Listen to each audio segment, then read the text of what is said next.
الحمدللہ رب العالمین والصلاة والسلام علی سید الانبیاء والمرسلین اما بعد فاعوذ باللہ من الشیطان الرجیم بسم اللہ الرحمن الرحیم الصلاة والسلام علیک یا رسول اللہ وعلی آلک واصحابک یا حبیب اللہ الصلاة والسلام علیک یا نبی اللہ وَعَلَىٰ آلِكَ وَأَصْحَابِكَ يَا نُورَ اللّہ۔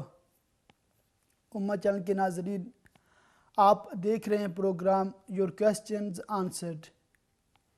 جیسا کہ ریگولر جو امہ چینل کے ناظرین ہیں ان کو معلوم ہے، الحمدللہ امہ چینل کی یہ سعادت ہے کہ روزانہ صبح 10 سے 12 بجے تک یہ پروگرام آپ کے شرعی سوالات کے جوابات کے ساتھ براہ راست پیش کیا جا رہا ہے، اور عرصہ دراز سے الحمدللہ امہ چینل یہ سعادت پا رہا ہے کہ امت مسلمہ کی شرعی رہنمائی کی جا رہی ہے۔ اور اس میں بہت بڑا جو ایڈوانٹیج ہے وہ یہ کہ لائیو کال کے ذریعے آپ ڈائریکٹ اپنا مسئلہ پوچھ سکتے ہیں، اور اگر چاہیں تو کنٹرول روم میں اپنا سوال لکھوا دیں، پھر کنٹرول روم سے آپ کا سوال مجھ تک پہنچے گا اور اس کو بھی انشاءاللہ پروگرام میں شامل کیا جائے گا۔ اس کے ساتھ ساتھ ٹیکسٹ میسج کی بھی فیسلٹی موجود ہے۔ اگر کوئی ٹیکسٹ میسج کے ذریعے، جو ابھی اسکرین پر نمبر بھی ڈسپلے ہو رہا ہے موبائل کا، وہاں پر ٹیکسٹ کریں گے تو انشاءاللہ آپ کا سوال ہم تک پہنچ جائے گا۔ تو یہ تینوں طریقے ہیں، آپ پروگرام میں جوائن ہو سکتے ہیں۔ لائنز ابھی اوپن ہیں، اور آپ بھی اگر چاہیں تو کوئی بھی سوال آپ پوچھ سکتے ہیں۔ ویسے پچھلے 2 ہفتوں سے میں نے جو طلاق کے موضوع پر چند باتیں عرض کی تھیں، اور مزید آج طلاق کی جو اقسام ہیں احکام کے لحاظ سے، اور پھر اس کے جو طلاق کے الفاظ استعمال کیے جاتے ہیں، الفاظ کے لحاظ سے قسمیں بنتی ہیں، تو ان باتوں کا بیان جاری ہے۔ آج بھی یہی ٹاپک ہے، مگر تمام ناظرین کی اطلاع کے لیے عرض ہے، آپ طلاق کے حوالے سے کوئی معلومات جاننا چاہیں تو سوال کر سکتے ہیں۔ اگر کسی کے ساتھ اللہ نہ کرے ایسا معاملہ ہو گیا ہے تو ان کے لیے بیسٹ ایڈوائز یہ ہے کہ اگر آپ سوال کریں تو یہ نہ بتائیں کہ آپ کو طلاق ہوئی ہے یا آپ نے طلاق دی ہے۔ ایسے سوال کر لیں کہ اگر کوئی یہ الفاظ کہہ دے تو کیا طلاق ہو جاتی ہے، اگر کسی کا ہسبینڈ ایسے کر دے تو کیا طلاق ہو جاتی ہے، اگر کسی کو طلاق ہو جائے تو وہ کیا کرے۔ تو اس طرح اس انداز سے ایز اے کویسچن اگر آپ سوال کریں گے تو اس میں تھوڑی پرائیویسی بھی رہتی ہے، اور یہی مناسب طریقہ بھی ہے تاکہ کسی کو اندازہ نہ ہو کہ یہ آپ کے ساتھ یا آپ کے کسی رشتہ دار کے ساتھ معاملہ ہوا ہے۔ تو عرض کر رہا تھا کہ طلاق کے حوالے سے جو میں نے باتیں لاسٹ ویک عرض کی ہیں، اس میں لاسٹ ویک ایک سسٹر نے برمنگھم سے سوال کیا تھا کہ طلاق دینا کب واجب ہوتا ہے، کب گناہ ہوتا ہے، اور اس کے بارے میں جو ہے نا وہ تھوڑی معلومات دی جائے، مگر وقت کی تنگی کی وجہ سے وہ سوال کو میں پروگرام میں شامل نہیں کر سکا۔ تو ابھی انشاءاللہ اسی سے میں گفتگو کا آغاز کرتا ہوں، اسی سوال سے، اور پھر جو طلاق کی اقسام وہ میں عرض کروں گا۔ توجہ کے ساتھ سماعت کریں گے اور پروگرام کو دیکھیں گے تو انشاءاللہ آپ کی معلومات میں بہت اضافہ ہوگا۔ مگر دوبارہ عرض کروں، لائنز اوپن ہیں، کسی بھی ٹاپک کے حوالے سے کوئی بھی سوال ہے تو آپ سوال پوچھ سکتے ہیں۔ سسٹر نے جو سوال کیا تھا کہ طلاق کب دینا واجب ہوتا ہے، کب دینا ضروری، کب دینا گناہ ہے، تو اس کے حوالے سے یہ عرض کروں کہ طلاق دینا جائز ہے مگر بے وجہ شرعی ممنوع ہے، کہ اگر کوئی شرعی وجہ نہ ہو تو طلاق دینا پھر منع ہے، اور وجہ شرعی ہو تو مباح، یعنی کہ طلاق کے لیے کوئی ریزن ہونا چاہیے۔ اگر کوئی ریزن ہی نہیں ہے تو پھر تو منع ہے، اور اگر ریزن ہے تو پھر بھی پرمیسیبل ہے، کمپلسری نہیں ہے، جسٹ پرمیسیبل ہے، بلکہ بعض صورتوں میں مستحب ہے۔ مثلا عورت اس کو یعنی شوہر کو یا اوروں کو ایذا دیتی یا نماز نہیں پڑھتی۔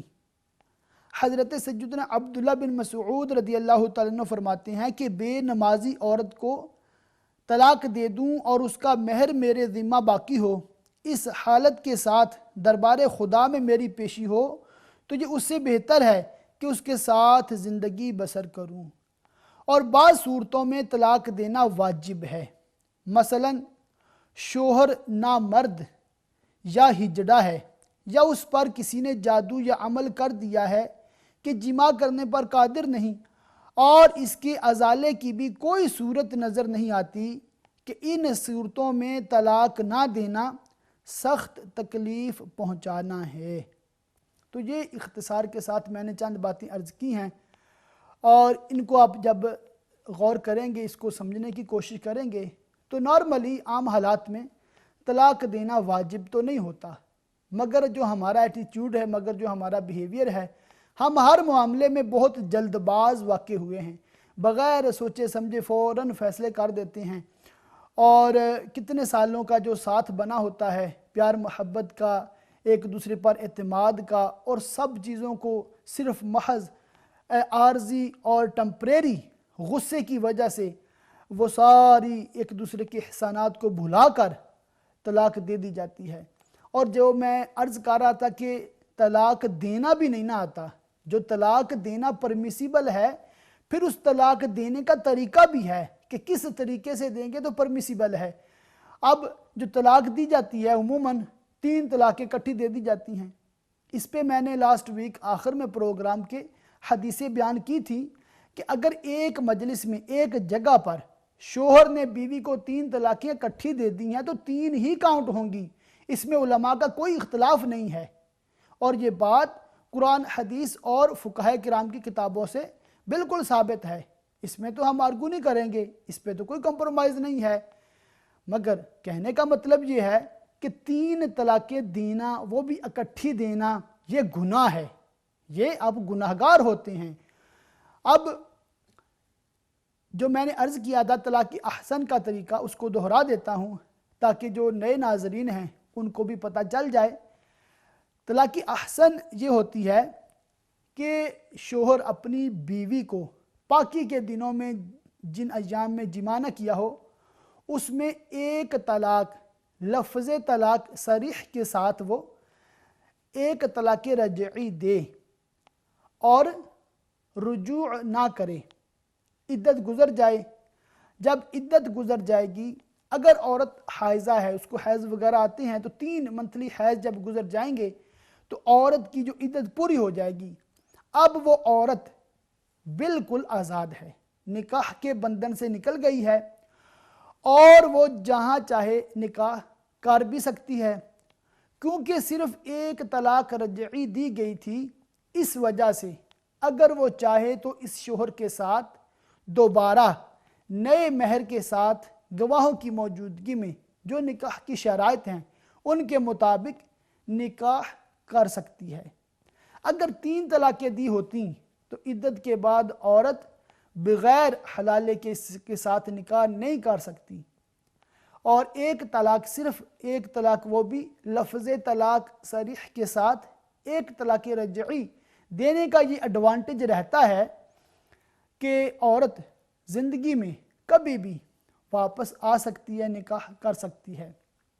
تو یہ پوائنٹ تھا جس پہ میں ابھی آ رہا ہوں کہ طلاق کی 3 قسمیں ہیں، اور طلاق احسن اسے کہا جاتا ہے جو میں نے آپ کو ابھی عرض کر دی ہے۔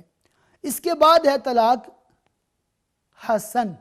طلاق حسن یہ اس کا دوسرا درجہ ہے، سیکنڈ اس کا گریڈ ہے، اور اس کے بعد طلاق آتی ہے طلاق بدعی۔ تیسری جو طلاق ہے وہ طلاق بدعی ہے۔ اس کی تفصیل بھی سماعت کر لیں۔ اور غیر موطوعہ کو طلاق دی، اگرچہ حیض کے دنوں میں دی ہو، یا موطوعہ کو طلاق 3 توہر میں 3 طلاقیں دیں، بشرط کہ نہ ان توہروں میں وطی کی ہو نہ حیض میں، یا 3 مہینے میں 3 طلاقیں اس عورت کو دیں جسے حیض نہیں آتا، مثلا نابالغہ یا حمل والی یا ایاس کی عمر کو پہنچ گئی، تو یہ سب صورتیں طلاق حسن کی ہیں۔ حمل والی یا سن ایاس والی کو وطی کے بعد طلاق دینے میں کراہت نہیں، یوں ہی اگر اس کی عمر 9 سال سے کم کی ہو تو کراہت نہیں، اور 9 برس یا زیادہ کی عمر ہے مگر ابھی حیض نہیں آیا تو افضل یہ ہے کہ وطی و طلاق میں 1 مہینے کا فاصلہ ہو۔ یہ تھوڑا جب میں نے پڑھ کے سنایا ہے تو اس میں ظاہر ہے یہ تھوڑا اردو بھی مشکل ہوتی ہے، اور اس میں پھر فقہ کی جو اصطلاحات ٹرمز ہیں وہ بھی یوز ہو رہی ہوتی ہیں، تو بعض اوقات مسئلہ سمجھ نہیں آتا۔ تو ان شارٹ میں آپ کو بتا دیتا ہوں کہ طلاق حسن کہتے کسی ہیں۔ طلاق حسن یہ ہوتی ہے کہ پاکی کے دنوں میں عورت کو 1 طلاق دی جائے، جب ایک حیض گزر جائے پھر دوسری طلاق دی جائے، پھر جب حیض گزر جائے پھر تیسری طلاق دی جائے، تو 3 توہروں میں 3 طلاقیں دیں، اور اس طرح وہ عورت نکاح سے جب تیسری طلاق دی جائے گی نکل جائے گی، اس کی جو پھر وہ عدت سٹارٹ ہوگی، اور عدت جب اس کی ختم ہوگی تو اب وہ عورت دوبارہ اس کے ساتھ نکاح نہیں کر سکتی، مگر چونکہ 3 مہینوں میں اس طرح اس نے 3 طلاقیں دی ہیں تو اس وجہ سے اس کو طلاق احسن نہیں بلکہ طلاق حسن 2nd کیٹیگری میں لیا جائے گا۔ اور طلاق بدعی یہ ہے کہ 1 توہر میں 2 یا 3 طلاق دے دیں، 3 دفعہ میں یا 2 دفعہ یا ایک ہی دفعہ میں، خواہ 3 بار لفظ کہے یا یوں کہہ دیا کہ تجھے 3 طلاقیں، تو یہ میں بتا رہا تھا کہ جو طلاق بدعی وہی ہے جو 3 طلاقیں اکٹھی دی جا رہی ہیں آج کل، تو یہ دینا 3 طلاقیں اکٹھی یہ گناہ کا کام ہے، اسی لیے اس کو بدعت کہا گیا ہے، بدعی طلاق کہا گیا ہے۔ تو یہ آپشن تو آپ کبھی بھی استعمال نہ کریں۔ طلاق حسن کا جو آپشن ہے وہ کمپیریٹیولی طلاق بدعی سے بہتر ہے، مگر وہ طلاق احسن سے اچھا نہیں ہے۔ احسن ویسے ہی بہت اچھے کو کہتے ہیں، تو جب بھی نوبت اس تک آ جائے کہ طلاق دینی پڑ گئی ہے اور اس کے علاوہ کوئی چارہ نہیں ہے، تو ایسا آپشن استعمال کیا جائے جو زیادہ اچھا ہے، تو وہ وہی ہے کہ پاکی کے دنوں میں عورت کو اپنی بیوی کو 1 طلاق لفظ طلاق صریح کے ساتھ 1 طلاق دی جائے اور اس کو پھر چھوڑ دیا جائے، اس کی عدت گزر جائے، اور عدت گزرنے کے بعد وہ عورت جہاں چاہے وہ نکاح کر سکتی ہے، اور چاہے تو اس شوہر کے ساتھ دوبارہ نکاح وہ کر سکتی ہے۔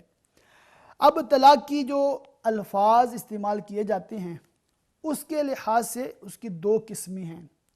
پہلی قسم تو طلاق صریح میں آتی ہے، اور طلاق صریح کا میں نے جیسے کہ آپ کو عرض کیا تھا، ایک تو یہ لفظ طلاق کا ہے، یہ طلاق جو ہے وہ یہ صریح لفظ ہے، اور بھی اس کے علاوہ اردو میں کئی جملے ایسے ہیں جو طلاق صریح والے ہیں۔ مثلا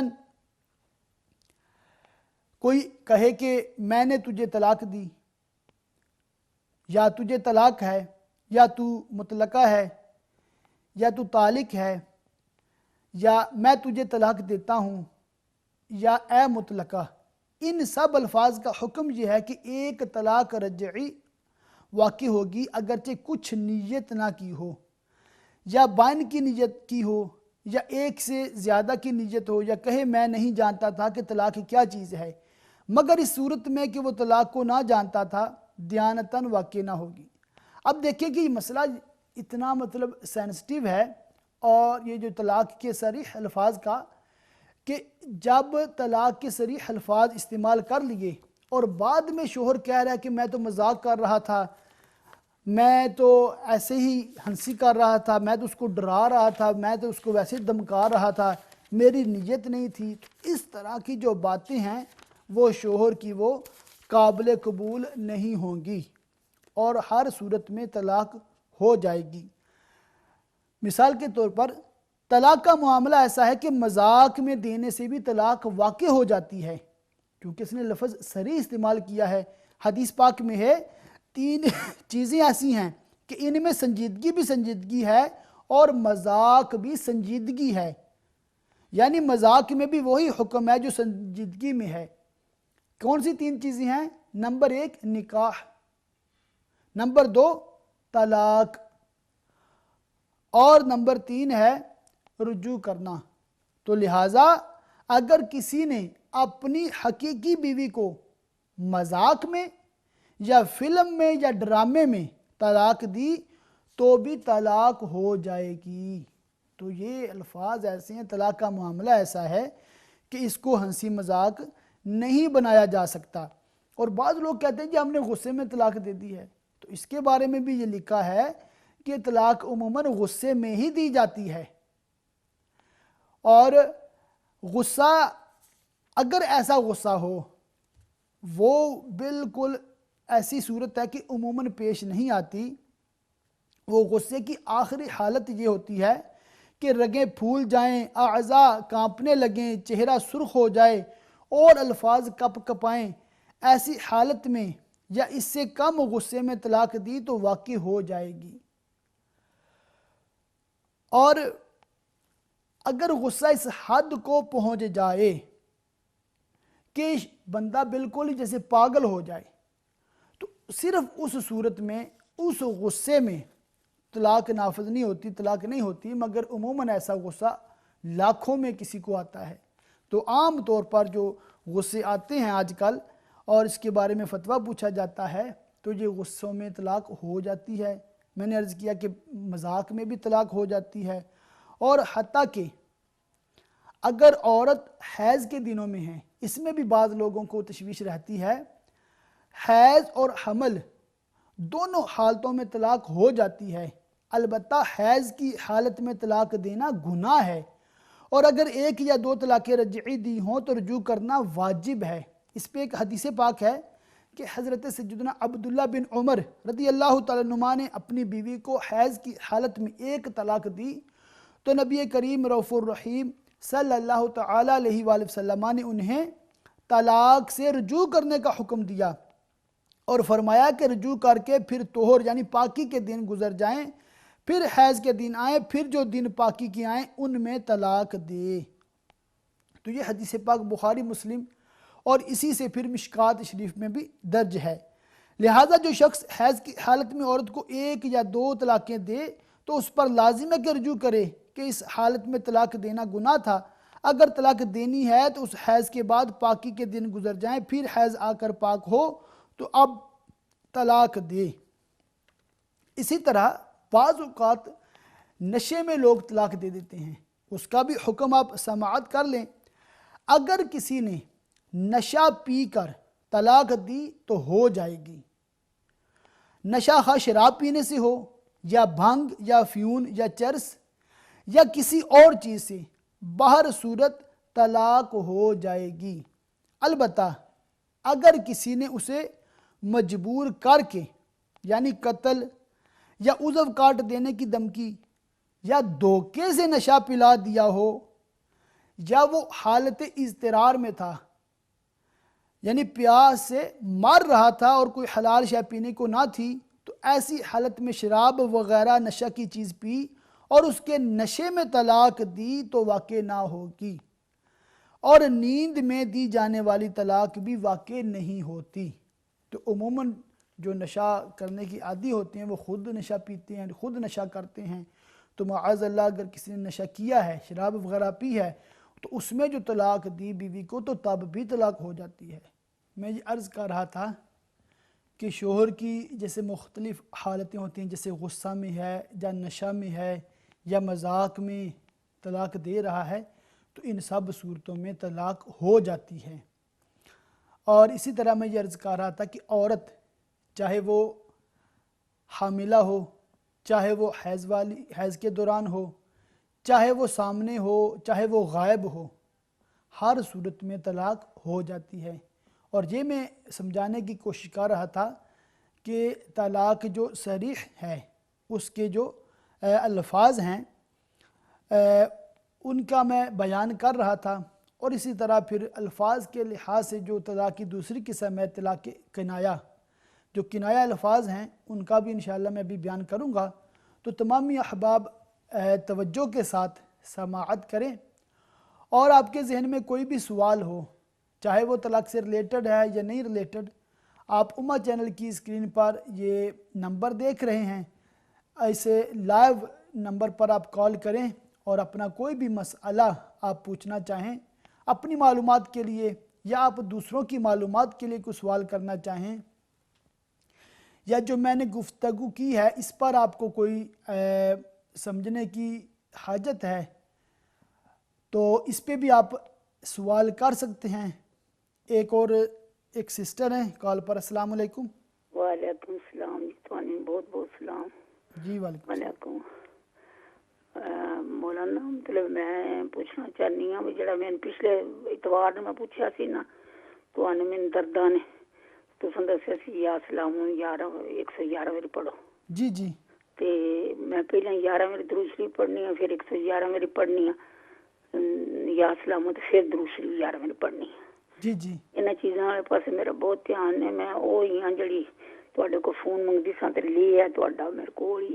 اچھا، تے دوسرا یہ ہے کہ روزانہ پڑھنا ہے یا کسی بھی نماز نہ پڑھ سکنی ہے، یا کس طرح یا ایک دفعہ ہی پڑھنا ہے؟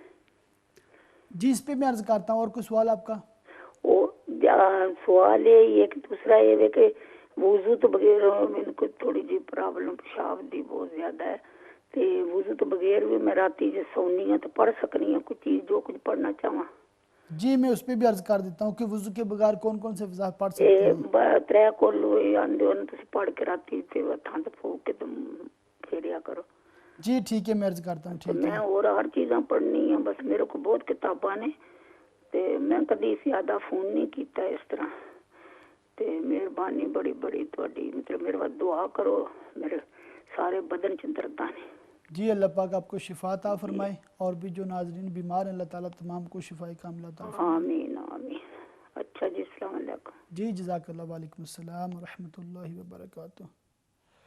تو ناظرین میں عرض کر رہا تھا کہ طلاق صریح جو ہے اس کے جو الفاظ ہیں، اس کے جو جملے ہیں وہ میں عرض کر رہا تھا۔ اسی طرح اردو میں یہ لفظ کہ میں نے تجھے چھوڑا صریح ہے، یہ لفظ بھی صریح ہے، اس سے ایک رجعی ہوگی، کچھ نیت ہو یا نہ ہو۔ یوں ہی یہ لفظ کہ میں نے فارغ خطی یا فارغ خطی یا فارغ خطی دی صریح ہے۔ اصل میں فارغ خطی یہ کسی اور زبان کا ہے، اردو کا اتنے مطلب ہمارے ہاں پاکستان میں تو اتنا یہ اس کا رواج نہیں ہے، ہو سکتا ہے انڈیا میں یہ لفظ استعمال کیا جاتا ہو۔ اگر کسی نے لفظ طلاق غلط طور پر ادا کرنے میں عالم و جاہل برابر ہیں، بہرحال طلاق ہو جائے گی، اگرچہ وہ کہے میں نے دھمکانے کے لیے غلط طور پر ادا کیا، طلاق مقصود نہ تھی، ورنہ صحیح طور پر بولتا۔ ہاں اگر لوگوں سے پہلے کہہ دیا تھا کہ میں دھمکانے کے لیے غلط لفظ بولوں گا، طلاق مقصود نہ ہوگی، تو اب اس کا کہنا مان لیا جائے گا۔ تو یہ اس میں کہ پہلے جیسے میں نے عرض کیا کہ مذاق کے طور پر بھی اس طرح کا کھیل نہیں کھیلنا چاہیے، مگر اگر کسی نے لفظ طلاق کو بگاڑ کر صرف دھمکانے کے لیے اور اس پر پہلے سے لوگوں کو اطلاع دے دی تھی کہ میں ایسا کروں گا، تو پھر وہ اس کی بات مان لی جائے گی۔ اور طلاق صریح کے علاوہ جو ہے طلاق کنایہ، وہ کیا ہوتی ہے، اس کے کیا الفاظ ہیں؟ کنایہ طلاق وہ الفاظ ہیں جن سے طلاق مراد ہونا ظاہر نہ ہو، طلاق کے علاوہ اور معنوں میں بھی اس کا استعمال ہوتا ہو۔ مثال ہے، مثال کے طور پر جا، نکل، چل، روانہ ہو، کھڑی ہو، پردہ کر، تو اس طرح کے الفاظ یہ کنایہ کے الفاظ ہوتے ہیں۔ ان میں شرط یہ ہے کہ نیت طلاق ہو. جیسے میں نے پہلے عرض کیا کہ جو اگر لفظ صریح طلاق کا استعمال کیا تو اس میں تو نیت ضروری نہیں ہے، مگر جو کنایہ کے الفاظ ہیں اس میں نیت کا ہونا ضروری ہے، یا حالت بتاتی ہو کہ طلاق مراد ہے، یعنی بیشتر طلاق کا ذکر تھا یا غصہ میں کہا. کنایہ کے الفاظ 3 طرح کے ہیں. بعض میں سوال رد کرنے کا احتمال ہے، بعض میں گالی کا احتمال ہے، اور بعض میں نہ سوال رد کرنے کا احتمال ہے نہ ہی گالی کا احتمال ہے، بلکہ جواب کے لیے متعین ہیں. اس پہ میں مزید گفتگو کرتا ہوں. احمد خان صاحب لائن پر ہیں. السلام علیکم. وعلیکم السلام ورحمۃ اللہ وبرکاتہ. حضور علامہ صاحب اس پروردگار عالم کی پاک بارگاہ میں شکر ادا کرتا ہوں جس رب کعبہ نے مجھے اور آپ سب سننے والوں کو ظاہری زندگی کی نعمت سے مالا مال فرمایا. حضور علامہ صاحب پہلا مسئلہ آپ سے پوچھنا، آپ بھی ذرا اس پر توجہ فرمائیں گے کہ جن لوگوں کو رب کریم نے مساجد بنانے کی توفیق عطا فرمائی، اللہ نے ان سے کام لیا، اس میں کوئی شک نہیں، انہوں نے کام کر کے مساجد کی چابیاں اور مساجد کا پورا نظام کمیونٹی کے حوالے کر دیا، کمیونٹی کا حوالہ سپرد ہے. تو ہم جو نمازی ہیں یا والدین ہیں، ہمارا جو وضو خانہ اس میں ہمارے والدین کا کیا کردار ہے، ہمارے نوجوان بچے بچیوں کا کیا کردار ہے. سیدنا فاروق اعظم نے گورنر مصر کو اس کو ایک تھپڑ لگوایا اور ایک اس کے بیٹے کو، پھر فرمایا اس کے والد کو 2 تھپڑ فالتو لگوائے جائیں کیونکہ اس نے اپنے بیٹے کو اچھی تربیت نہ دی. اس کی نہ تربیت دینے کے لیے اس کو ذرا ڈبل مارے جائیں تاکہ آئندہ صبح قیامت تک آنے والی قوم کو ایک سبق ملے کہ فاروق اعظم نے اس کو کیوں تھپڑ لگوائے، کوئی فالتو لگوائے، فالتو لگوانے کا مطلب کیا تھا. تو اس پر ذرا میں چاہتا ہوں آپ بیان فرمائیں تاکہ کمیونٹی میں قرآن اور صاحب قرآن کی جو عظمت ہے، یعنی مساجد کا، اللہ کے رسول کا طہارت کا مقام جو ہے اس کی حفاظت کرنا مسلمان کمیونٹی کے لیے، کوئی بھی دنیا میں شہر پوری کائنات میں مسلمان کمیونٹی کا کردار کیسا ہونا چاہیے، اس پر آپ کی تو جو چاہوں. دوسرا مسئلہ آپ کے بھی سامنے اور علماء کرام یعنی برطانیہ بالخصوص میں بریڈ فورڈ کے علماء کرام کا شکر گزار ہوں کہ انہوں نے اپنے خطبے کے دوران اور خطبے کے فرض کے بعد خصوصی قبلہ اور پیر علاء الدین صدیقی صاحب مدظر العالی عالم اسلام کا عظیم بزرگ جس نے قرآن اور قرآن حدیث کے لیے اور مسلمان کمیونٹی کے لیے 1967 سے لے کر اپنی آخری وقت تک مختلف شہروں میں ٹیلی فون کرتے لوگوں کو تربیت دیتے کہ اللہ کے رسول کی طرف لوٹ کر جانا ہے، اللہ کے رسول کے لیے کام کیا جائے.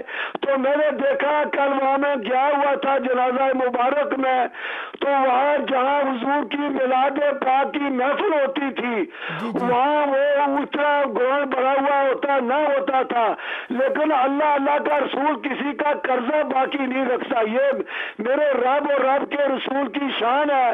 جیسا کہ جنگ بدر جنگ احد کے مقام پر بھی اللہ کریم نے ان صحابہ کرام کا قرضہ باقی نہ رکھا بلکہ ان کی خبر صبح قیامت تک آنے والی قوم کے لیے ثبوت رکھا تاکہ قوم میں اصحاب بدر کا مقام لوگ سمجھیں. اسی طرح رب کریم نے پیر علاء الدین صدیقی صاحب کے اس گروہ کو اتنا بڑا جب میں آپ کے